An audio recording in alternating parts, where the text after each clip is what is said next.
What's up, guys? Eric here with MajorLeagueTrading.com, and in tonight's free video, taking a look here across the board, just in all indices and everything. So I put out a Sunday stock talk the other night, last night, Sunday night, and essentially what I'm looking at, like kind of coming into this week right now, is that we've got a level down here at 43.9675, and then we've got a level all the way up here at 44.7250s. Which we did trade in the S&Ps in the pre-market session last week on Thursday when we got that big down move. So just before that big down move in the open, we were actually printing up over 44.7250s. So it wouldn't surprise me to see us, run up and tag that level here this week. But I think that if we're going to go lower, then we have to test higher first, which would mean that we have to, try and tag that 44.7250s and then, get the move from there. Now, it's going to be tricky because once we get up to 44.7250s, it's like, okay, cool. If we get above this level, we've got plenty of room to move. But if we're, rejecting from that level, then, we've got 80, 90 points to the downside and then some, right, that we could potentially move here. So, I'm going to be super cautious on shorts up around this area.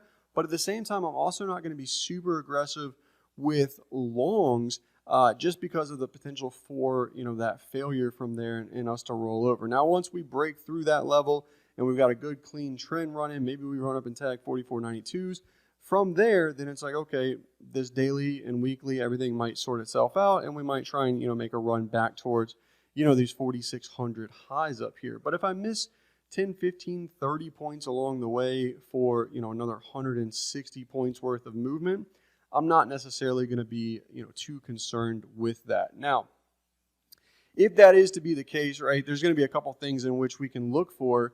And I think one of the more obvious ones for this is just going to be the overall markets, moving together, right? So this morning here, if we look at just the first hour or so of the day, by the first hour or so of the day, the S&Ps has basically gone sideways, right? It poked a little bit lower here from, first 5-minute low, and then it poked a little bit higher here with a matching high right there, at 10:30.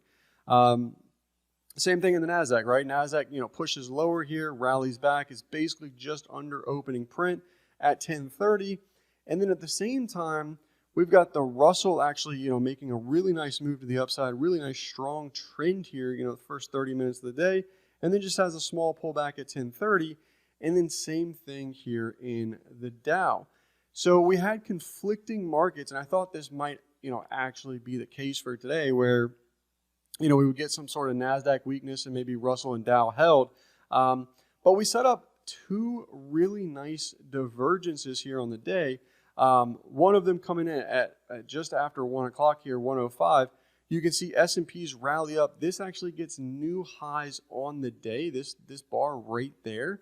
And then, NASDAQ sets a lower high here and rejects from that opening print. Right around there is that opening print.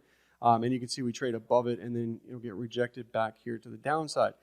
This was the trade in which we were looking for this morning. This is what I wanted to see from here. I wanted to see these S&Ps pop up, get the new highs, and then the NASDAQ reject off of opening print, set that lower high, and then take us lower, right? So, I was looking at this at 10:30 this morning, 10:15 or so, as this started to set up. We typed this out in the Discord and kind of sketched the whole thing out. What we were looking for, it just ends up needing all the way until 1 o'clock for that to finally set up. And if you're still at the desk, there's another divergence down here, right, where S&Ps comes down, makes new lows. S&Ps no new lows, Dow does get the new low, and then follows it up with another series of new lows, while the Russell, the S&Ps, and the NASDAQ are all trying to put in, higher lows at that point. So there were some pretty decent divergences across the board today.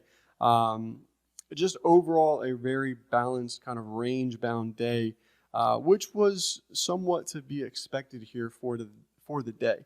But my point in saying all of that is that with this market move, whichever direction that is going to go, I want to see congruency between all of the indices. I think that's the right word. Let me know.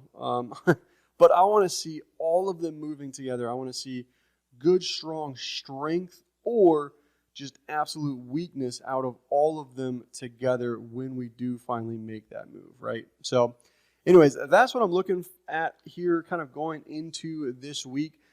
There's really nothing that's standing out to me in, the individual stock world. I think Snow has some weakness, and I think NVIDIA has some strength. And I want to go out on a limb potentially with a trade idea in here as well for Tesla. So Tesla, I think, honestly has a little bit of weakness here. Breaking under the 240.69 level today, not really able to participate. So if this does stay weak throughout the rest of this week and market does rally and then tries to fail from higher prices, I think this is one that could see, a break of that 225.06 level down here, and then it could get really ugly. So I'm kind of keeping an eye on this one as well. We do have a couple other house cleaning, things to note, which is next week is Labor Day, so Monday markets will be closed. We do have a long weekend coming up. Chances are Friday is actually going to be, kind of a non-compete type of day where, or non-player type of day where we just really don't have a ton of stuff to do. And it could be a little bit lighter volume as well with that. So anyways, with that being said, I will wrap it up there. Thank you guys so much. Hope it helps, and I'll see you on the next video. Peace.